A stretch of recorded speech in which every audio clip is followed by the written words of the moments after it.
She had what most people only dream about: unimaginable wealth, that a mansion so large it felt like a small city, point three children she adored, and a husband the world treated like a modern-day genius.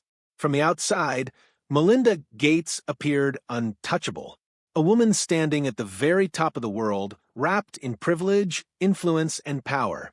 But behind closed doors, in the quiet moments no one could see, something was breaking inside her. She would lie awake at night, heart racing, drenched in fear. She would wake up screaming from nightmares where her house collapsed around her, and sometimes she would find herself on the floor, unable to stand, staring at the carpet beneath her face, asking a single question over and over again. How did my life become this?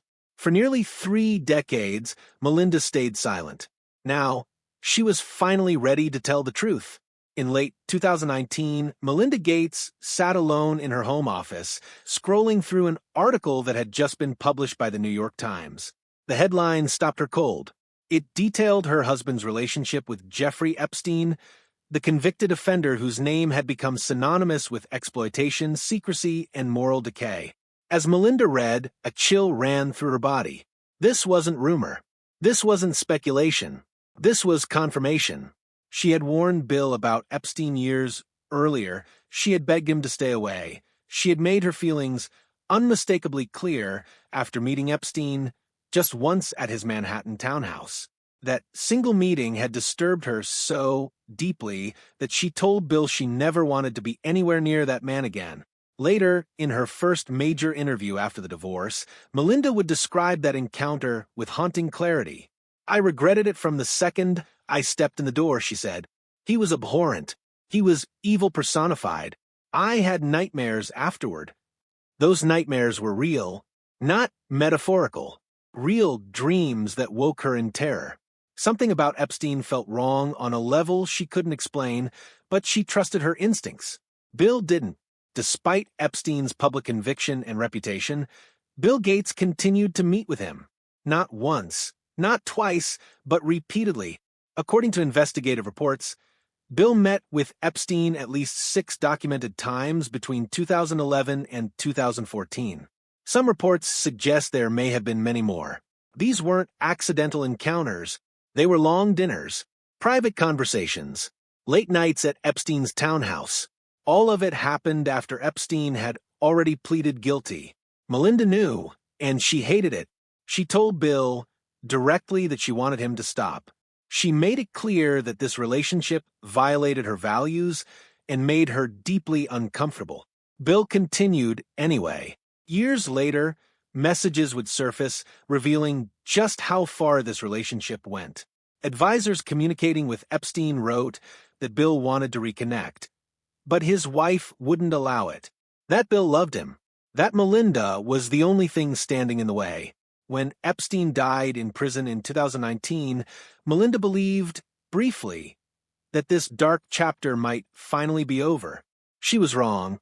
Within days of the New York Times article being published, Melinda picked up the phone and made a call that would alter the course of her life. She contacted divorce lawyers. Not one, not several. She wasn't reacting emotionally. She was preparing. She needed to understand her options because something inside her had finally shifted. The life she had built over nearly 30 years no longer felt stable. It felt fragile, unsafe. Reports later revealed that Melinda held multiple calls with attorneys in the immediate aftermath of the article's release. She wasn't just hurt. She was bracing for impact. But the Epstein revelations weren't the only secret waiting to surface. There was another truth, one that had been buried for nearly 2 decades. A letter arrived at Microsoft headquarters. It was written by a woman who claimed she had once had an affair with Bill Gates back when he was still running the company. And she wanted Melinda to know. The woman was a Microsoft engineer. According to reports, the relationship began around the year 2000, while Bill was CEO of one of the most powerful corporations in the world. Consider the timing. Bill and Melinda married in 1994. They had young children at home. Their marriage was still in its early years. And yet, according to the letter, Bill had started a secret relationship with an employee. For almost 20 years, the truth stayed hidden. Until the woman who had remained silent for so long decided she could no longer live with it. She wrote to Microsoft's board, and everything changed. When the board received the letter, they understood immediately how serious the situation was. This wasn't just a private matter. This involved the founder of Microsoft, a man whose reputation was intertwined with the company's image. The board launched an investigation, hiring outside attorneys to examine the allegations. Witnesses were interviewed, documents were reviewed. What they uncovered was serious enough that Bill Gates could no longer remain on the board. In 2020, Bill resigned from the company he had built from nothing, a company that had made him one of the richest men in history.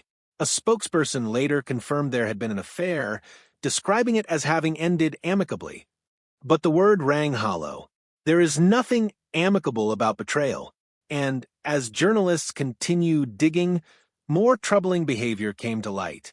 Reports emerged of inappropriate emails sent to female employees, invitations that crossed professional boundaries, messages that Bill himself seemed to recognize were wrong, yet sent anyway. Senior executives reportedly had to intervene more than once, telling him to stop. The pattern didn't stop at Microsoft. Similar stories emerged from within the Gates Foundation.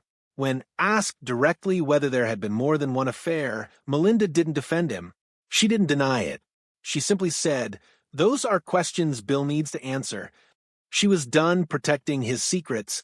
As the public revelations mounted, Melinda's body began to break down. She started experiencing panic attacks, something she had never faced before. Her heart would race. Her breath would disappear. Her sense of control vanished. She began waking from recurring nightmares, the same images again and again. A house collapsing, the ground giving way, her family in danger. These weren't just dreams. They were warnings. Later, Melinda would describe days when she couldn't even stand, days when she lay on the floor in tears, staring at the carpet, wondering how she could possibly move forward. For a woman who had spent her life appearing composed and strong, this was a complete unraveling.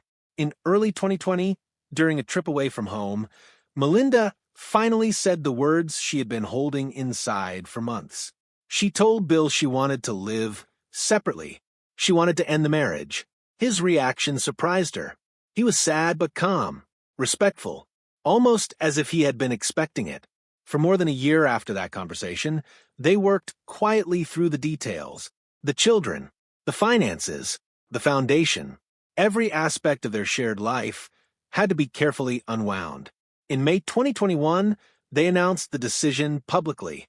3 months later, the marriage was legally over, but the consequences were only beginning. Together, Bill and Melinda Gates were worth approximately $130 billion. Dividing that fortune became one of the largest divorce settlements in history. On the very day the divorce was announced, billions of dollars in assets were transferred to Melinda. Stocks, investments, ownership stakes in major corporations. They divided a vast real estate portfolio, including their famous 66,000 square foot mansion. And then there was the foundation, the organization they had built together over 25 years, one of the most powerful charitable institutions in the world.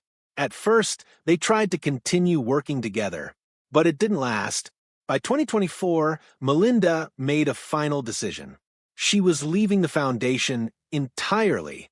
As part of her departure, Bill agreed to transfer an enormous sum to fund Melinda's independent work. The amount was staggering, over $12 billion. The foundation was renamed. Her name, once placed beside his, was removed. For Melinda, the loss wasn't just financial or professional. It was deeply personal. It meant walking away from something she had helped build, brick by brick, but it also meant freedom. When Melinda later reflected on that period, she didn't talk about money. She talked about identity. She spoke openly about how therapy helped her understand why she had stayed silent for so long, why she had accepted things she shouldn't have, why she had slowly become less of herself. "I did not like myself," she admitted, "and I wanted to be more myself." Through her independent organization, She began directing billions toward causes focused on women and girls, areas she believed had been overlooked for decades. She spoke more openly, more honestly, without fear. And eventually, she found something else she hadn't expected: love. In her early 60s, Melinda Gates stepped into a new chapter of life. She went public with a new relationship. She smiled more easily. She spoke with clarity and confidence. When asked what she learned from the betrayal that ended her marriage, her answer was simple and devastatingly honest. To have a trusted relationship, both partners have to be honest. And if you cannot have intimacy. And so, in the end, I had to go. Not chose to go, had to go. Those words carried the weight of survival. Melinda Gates went from lying on the floor in tears to standing firmly in her own life. From silence to truth, from accommodation to self-respect, from being defined by a marriage to defining herself. Her story is not about divorce, that it is about courage. The courage to leave even when the world expects you to stay. The courage to choose yourself, even when the cost is unimaginable. And now, the question remains for anyone watching. What would you do if staying meant losing yourself?